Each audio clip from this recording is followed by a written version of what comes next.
Welcome to Lifestyle Solopreneur, the community for entrepreneurs who put lifestyle first. Join your host Flavia Barris as she interviews successful lifestyle solopreneurs and shares ideas to help you find the perfect balance between lifestyle, business, and self.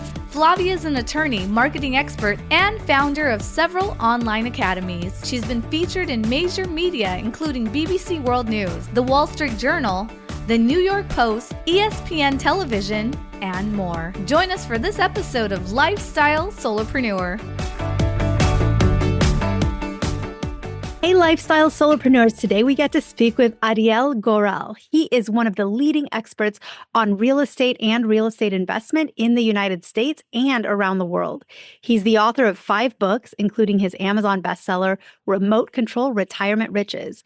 He has lectured and conducted seminars all over the world, including at Stanford, Cisco, Meta, Intel, Microsoft, Berkeley, Amazon, many others. He's also been featured on Fox Business, ABC, NBC, Fortune, Entrepreneur Magazine, and is regularly featured in local San Francisco Bay Area and Los Angeles area media.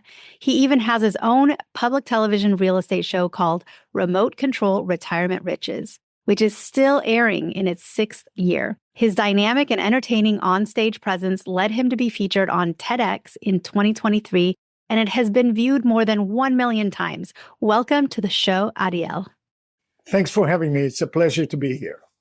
It's great to have you. And I'm so biased because I love real estate as sort of an investment class, as a way to build lasting wealth for generations to come. I'm big in that area, as you probably know. But when I have this show and I have guests on the show, I have people from all over, not just the real estate sector. We have people on the show that talk about industry and business and entrepreneurship in sort of all sectors. But whenever I have a guest come on who talks the real estate language, I get extra excited. So tell me a little bit about your journey and how you ended up where you are today, speaking and teaching on this important topic. So actually, that relates to something that you and I discussed a little while ago. You used a term that I really liked, the term entrepreneur. That means somebody who works in a job, but would like to be an entrepreneur. But it's a little bit of a leap. And I went through that leap, so I can talk to that. So my background is not at all in business or in real estate. I'm an electrical engineer and computer scientist. I used to live in the heart of Silicon Valley in Palo Alto, did my graduate studies at the university there, taught at the university, and then I finally got a job in Silicon Valley. That was a long time ago. So long that we didn't have Google, we didn't have Meta, no Amazon. So I was hoping that I would get a job at the place that I really wanted to work at, which was Hewlett-Packard Labs in Palo Alto, not far from where I was living. And I did get that job. So I got the job, and right away I thought, whoa, they're paying me so much, because Hewlett-Packard paid me much more than Stanford did. It's very much like today you have a young person gets a job at Google and they think, wow, they're paying me a good salary, that kind of a thing. So I was a young guy getting paid very well, in my opinion. And then in my research group at HP Labs, we had some people who were not so young. They were in their 50s and 60s.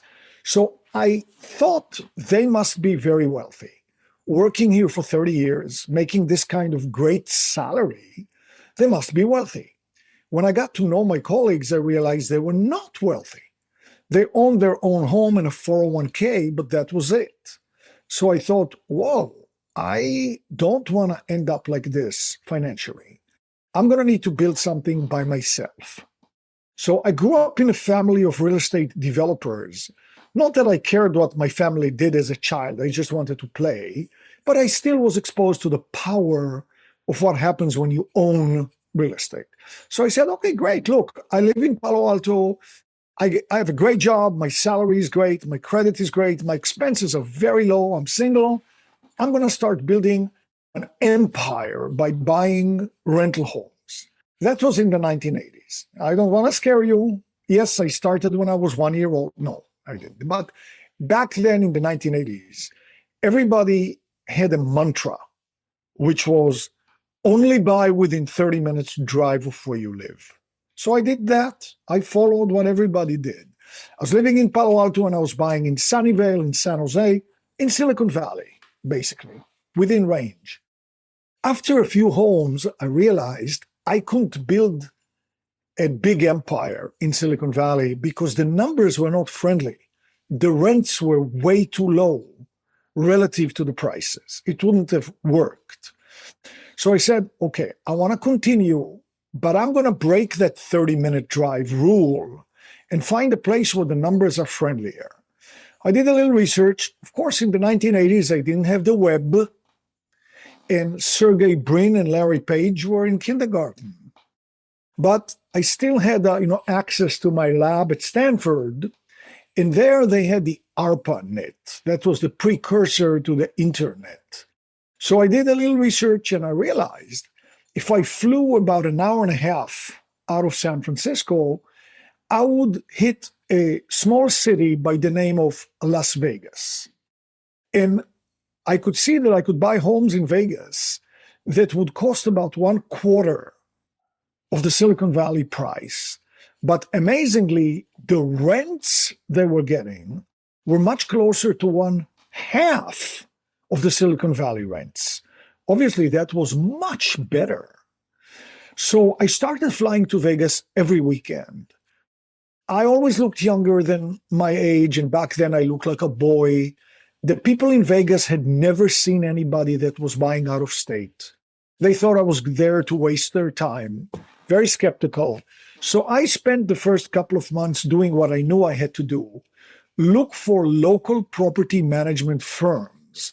Because obviously, if I was living in California and I was going to buy in Nevada, I would need a property manager firm locally. So after a couple of months, I had a property management firm that I liked. I was still very nervous because I didn't have a chance to really test them in the field yet. And finally, a broker took pity on me and said, okay, I'm going to find you homes. And I started buying. I was always very aggressive. So in my first year, I bought 22 homes in Vegas. Now, before anybody gets impressed by that number, I'll tell you, the average home I bought in Vegas back then cost $39,000 for the whole house. Wow. Not only that, but back then, Fannie Mae didn't have a limit on the number of loans you could have, like they do now. And even as an investor, I could buy with only 10% down with PMI, which is what I did. So financially, for somebody who made a good salary in Silicon Valley, buying the 22 homes was not very daunting. Still, I had never met a person before who owned 22 homes. So that was I owned a few more because I had already bought in Silicon Valley. Mm-hmm. My friends in Silicon Valley made terrible fun of me the whole year. What are you doing? You're going out of state? Are you insane? Nobody buys out of state. But after a year, when they saw me with my 20 plus homes and the logic of the engineers started working, they said, we get what you're doing. We want to do the same. I said, you should go do it. It'll change your life. It'll change your future. And they said, come on, you work here too. We don't have time for anything. We barely have time to go to the bathroom. You are there with your managers and your properties. How about you lead us? I said, well, okay, I will lead you. So I led a group of about 20 engineers from Silicon Valley. And over 3.5 years or so, we bought roughly 250 homes in Vegas. Not as a group. She bought 6 homes for herself. He bought 4 homes for himself. I bought a couple more, like that. During those 3.5 years, I made a trivial discovery that even the very timid and cautious engineer who bought just one little home in Vegas as a test enjoyed the clout, the power that comes from 250 homes. Because the service providers, especially the property managers, knew if he wasn't happy, he would come to me. And now, I wouldn't be happy. And every other manager in Vegas was courting me all the time. Move to us. We are better. We are cheaper. We are prettier. We are taller. Who doesn't want to manage 250 homes, plus the many dozens more we may buy in the future? So I started really enjoying this. I was enjoying it more than my tech life. And then, because what I was doing was so unusual, I started getting invited to speak about it to all kinds of investment groups. So in one of my lectures in San Francisco, unbeknownst to me, there was a reporter for the local San Francisco paper. In the Sunday paper, there was an article about this and about me. That led to me being interviewed on the morning news on the local NBC channel. I just started really liking it a lot. So finally I said, maybe it's time for me to become an entrepreneur, to drop the umbilical cord of the salary I'm getting as an engineer and go full-time and start a company that does it.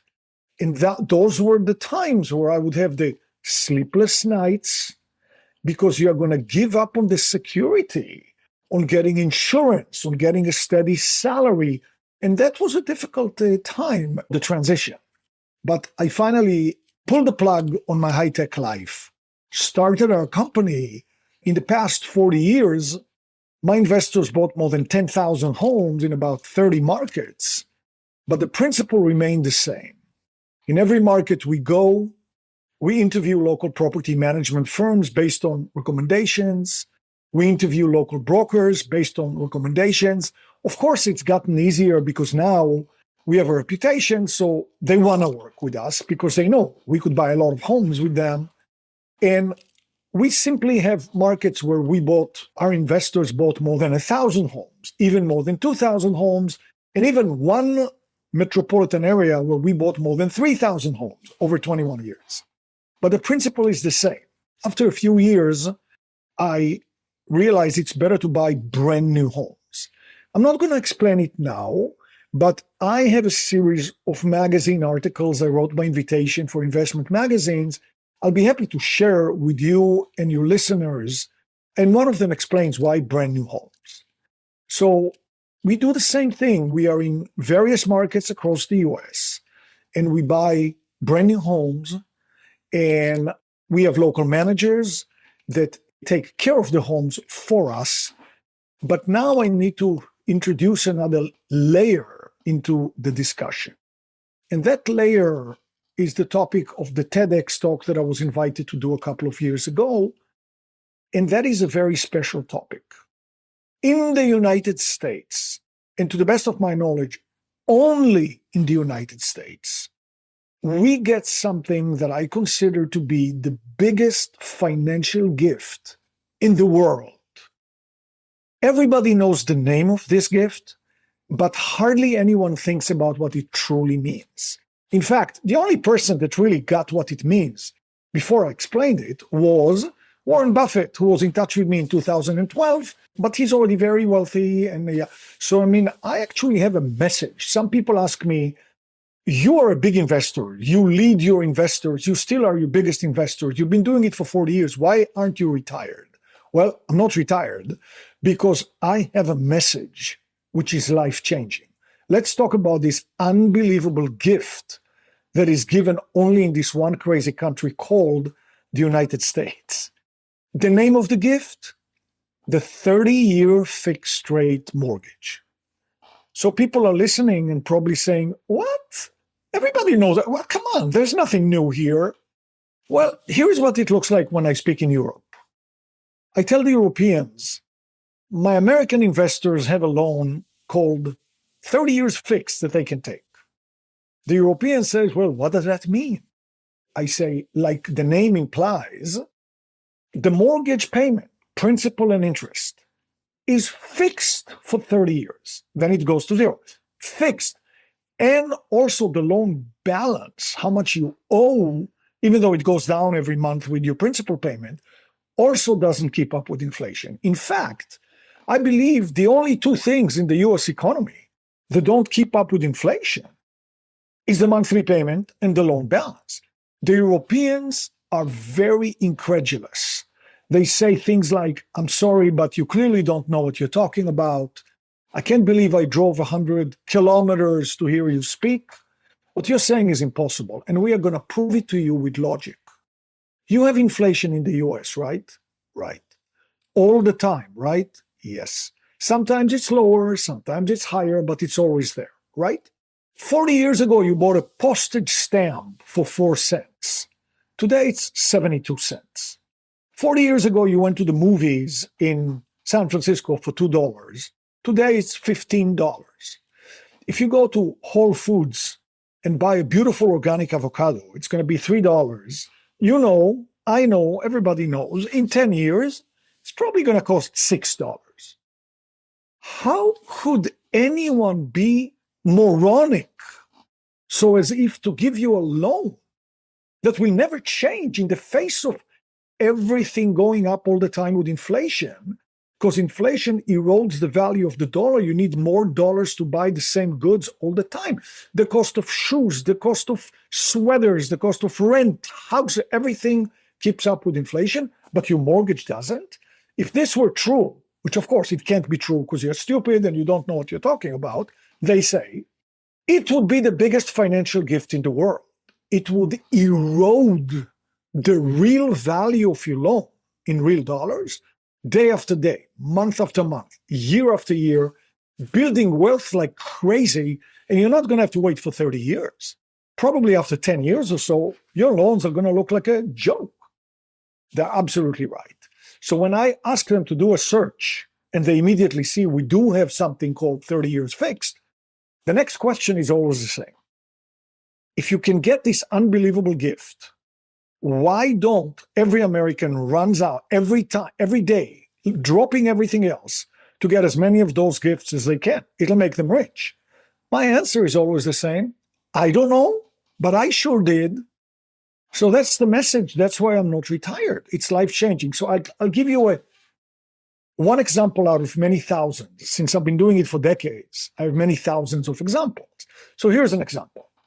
One of my investors gives me a call. He says, remember me? I used to work in Silicon Valley. I started investing in my early 40s. I bought just one home with you guys because I wanted to make sure that the local property managers really do the heavy lifting because I don't have time. They did. I was happy. I understood what you explained about the 30-year fixed rate loan, and I wanted to put the minimum down payment so I get the biggest loans I could, the biggest gifts I could, plus stretch my money. So I bought 19 homes. Again, it's not as impressive as it sounds. At the time he was buying those homes in his early 40s, he was buying brand new homes for about $150,000 each, putting a minimal down payment. He bought 19. Then he says, last year I turned 55. I looked at my 19 homes and all of them had a loan with 17 years left, not even halfway through the 30-year term. But I noticed that even though when I bought them, I put a minimal down payment and my loans were very high relative to the value of the homes I was buying, after 13 years, my loans were roughly 25% of the value of the homes. Well, obviously, that's what inflation does to something that never moves while everything else keeps going up in price. He said, I was ecstatic because over 19 homes, I had millions of dollars in equity. But he said, then I took it one step further. I took 4 of the 19 homes and I sold them. I didn't do anything fancy, no 1031 exchanges, nothing. Just sold the 4 homes, paid my tax, and I used the proceeds to pay off the remaining small 15 loans. And now with 15 free and clear homes, I retired from my Silicon Valley job. Thank you, thank you, thank you. And then he adds the one sentence that every investor says in the future. I should have bought more. Yeah. So that's extreme. Even I say it, and I bought so many. So, it's very powerful, very life-changing. So the 30-year fixed rate loan is only given on 1 to 4 residential units. In many markets, the good neighborhoods only have single-family homes. So mostly you look at buying single-family homes so you can get the 30-year fixed magical gift. We like to buy in the Sun Belt states. I've been a student of the demographics in this country for decades. To me, if you look at the census even, the demographic wave goes to the south. So we like to buy in states like Nevada, Arizona, Texas, Oklahoma, Louisiana, Alabama, Georgia, Florida. I don't buy in the Midwest, not in the North.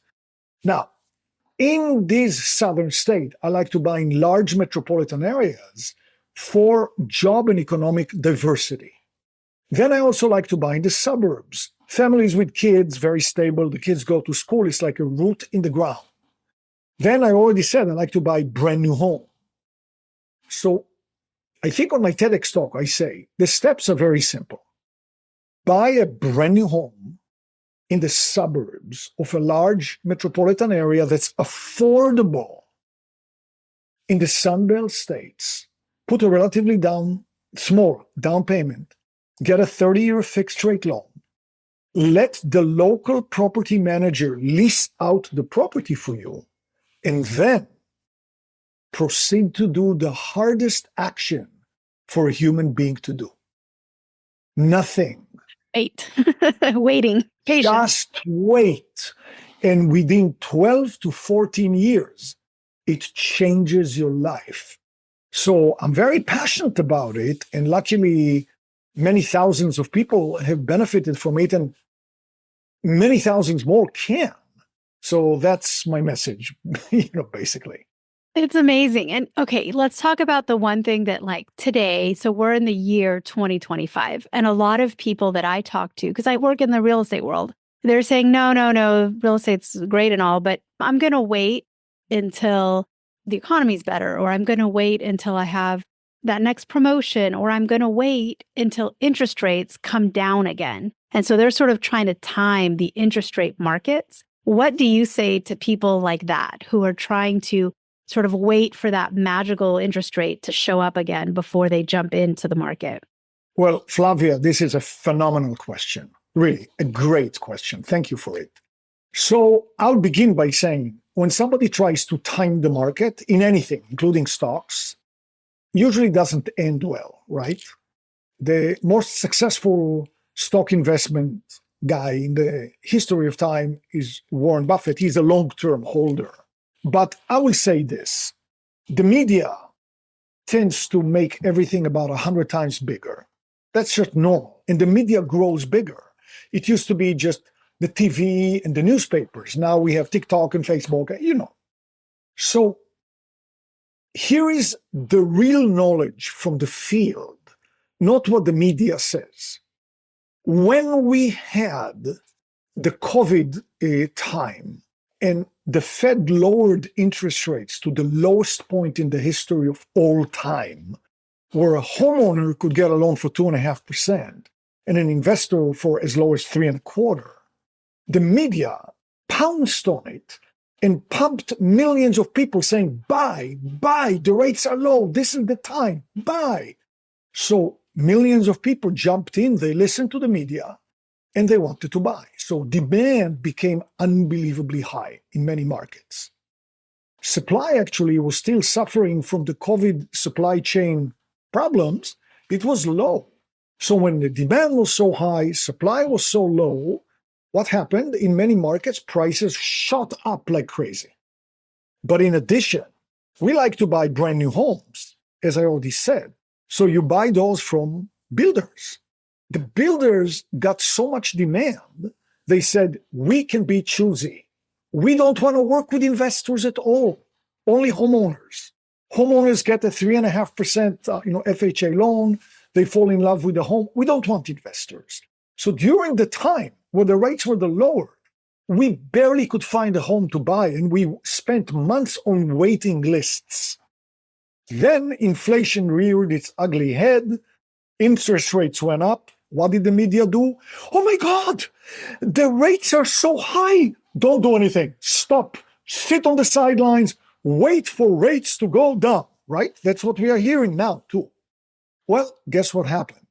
The builders have been working diligently to make supply more plentiful. Demand has plummeted thanks to the media's message that the rates are too high. So now those builders are very friendly to investors. They love investors. They will give you all kinds of gifts, including, very ironically, the gift of buying down the rate. I'm seeing builders buying the rate from 6.75 to 5 or 4.75 even. But the media doesn't know it because the media just writes headlines. So now is an amazing time to buy. The sellers are happy to work with you. They give you gifts. They even buy down the loan. So what does the logic says for the savvy investor? Buy when it's easy to buy, when the prices are comfortable, like now. And then later, when the rates go down, refinance down. And people will say, yeah, but refinance costs money. Yeah, it's easy to see whether it's worthwhile to refinance or not. And lenders know how to build in the costs into the rate and into the loan, which you pay over 30 years fixed. Yeah, and inflation keeps eroding. So it's easy to see. Now, here's what happens to the people who wait. So somebody's sitting on the sidelines, waiting, like the media says, waiting. And then let's say the rates go down. I don't know if they'll go down back to 3. Maybe they go down to 5. The media is going to go, buy. Millions of people are going to jump in. Demand's going to skyrocket. Supply is not going to hold. Prices are going to shoot up. Once again, you compete with 50 other people on a house. Nightmare. Buy when it's easy and nice. Refinance when the rates go down. And you know what? If the rates come down substantially and the media goes nuts and everyone wants to buy, prices go up because that's how economics works. Guess who's going to be thrilled? All the people who bought today before that big price bump and now have all that equity. And I'm with you. Everything you're saying right now, I feel like you're cheerleader. I'm like fist pumping. Yes. This is the truth. Again, none of us have a crystal ball, but we're all out here doing the best we can with the information we have. And what I love about your mission, Adiel, is that you are out there giving people information and data and real case studies and the numbers. And you have examples of people who have really not just changed their own lives, but I think, changed the lives of all of their descendants ahead of time, right? Because of building this family legacy. I could talk about this for hours. In fact, I've seen the life of descendants change in the present because people send their kids to the best schools in the country. They don't have to think about paying for the 4 years of college. All they need to do is refinance or sell one of their many houses, and boom, that's 4 years at Stanford without even feeling it. Amazing. So again, I could talk about this for hours, but your time is so valuable. So focus us in on how can people learn more about what you do and where can they find your TEDx talk? Where can they find your television show? And how can you help people further? Okay. So as I said, I decided not to retire. I started all of this when I was 29. I could have retired quite well when I was 42. I'm not retired, but I needed to find balance in my life. So I create music in my home studio. Actually, you can find my music on all platforms, Spotify, Apple Music. Just look up my name. And then I also have a health and wellness podcast because I'm interested in that my whole life. But I dedicate more than half my time to talk to people one-on-one because I feel like this is life-changing. So I'd be happy to talk to any one of your listeners. All you need to do to get in touch with us is go to our website, icgre.com, and set up an appointment. Our staff, and I'll talk to you one-on-one. All I do is, since I'm an investor in many markets, I need property managers to handle my properties. I need brokers to find me my property. I will connect you to the same teams that I use myself to buy my own properties, and we will support you. And they really care about us because they got so much business from us, so they care about you. We will connect you. You'll work with them directly, and we are here to support you to build your wealth. I recommend that people start small. Sometimes I get a call from Silicon Valley. Some guys say, I just sold a company. I want to buy 100 homes. I say, how about you buy one? Just to get used to the idea, buying out of state. It's a brand new home, get it rented. Then buying home number 2 is just a repetition of the same thing. buying home number 4 is downright boring, but we will hold your hand. Now, also, I'll be happy to send the magazine articles, a link to the TEDx talk, a link to the TV special that I was invited to do for PBS. To anybody who wants, should send us an email, info@icgre.com. And we can share. If you want to find my TEDx talk now, just go to YouTube and plug in my name, Adiel Gorel, and the word TEDx. You'll find my TEDx talk right there. And whatever you need, we will help you, because the reason I'm not retired is I'm passionate. This is life-changing. And people don't use this amazing gift nearly enough. Adiel, that is extremely generous. Again, I'll repeat the domain name, icgre.com. I think you are on a wonderful mission. I think there's so many people whose lives could be permanently improved by sort of expanding the horizon of where they see themselves. Again, this is not a short term, it's not a get rich quick thing. I've always told people real estate is a long game. So the sooner you get started, sort of the sooner you'll get there, because it's one of those things that I have seen personally change people's lives in ways you can't imagine. Like you said, sending kids to school, having more options, having more security in a lot of different ways. And for people that I'm speaking to right now who are listening to us have this conversation, who still rent and don't own their own home, talk to an expert, talk to a real estate agent, talk to a lender, see if there's a way to get yourself even just on that first rung of that real estate journey for yourselves and for your family in the future. Adiel, parting words from you for the day. I'd love to hear just your inspiration for anybody that's still feeling sort of lethargic and just kind of wanting to be head in the sand and not deal with all of this and not really do the research. What would you say to someone as your parting words today? Flavia, if you don't mind, I'll say 2 things, and maybe it'll take me a minute. I hope that's okay. Absolutely. Okay, the one thing is related to what you just said, buying your own home. One of the articles I'll be happy to share with your listeners is, should I buy my own home first? And the answer really is, it depends. It depends where you live. In the expensive San Francisco Bay Area where I live, where you need to pay $1.7 million or 2.2 to get a good home, it may be wiser to rent and buy investment homes instead in much more affordable markets, which, by the way, I did for my first 20 years. People said, if you're such a big real estate guru, how come you're renting? I said, because I'm logical. The rents were low relative to the high prices. I was renting here and buying over there. So that's one thing. The other thing is, people need to understand what cash flow really means. And one of the articles I can share is, what does cash flow really mean? And people have the notion that cash flow needs to be good on day one. But these are long-term investments, 12 to 14 years. It's get rich slow. When you put a small down payment and you buy when the rates are high, obviously when the rates get lower, you refinance and it'll become much more positive.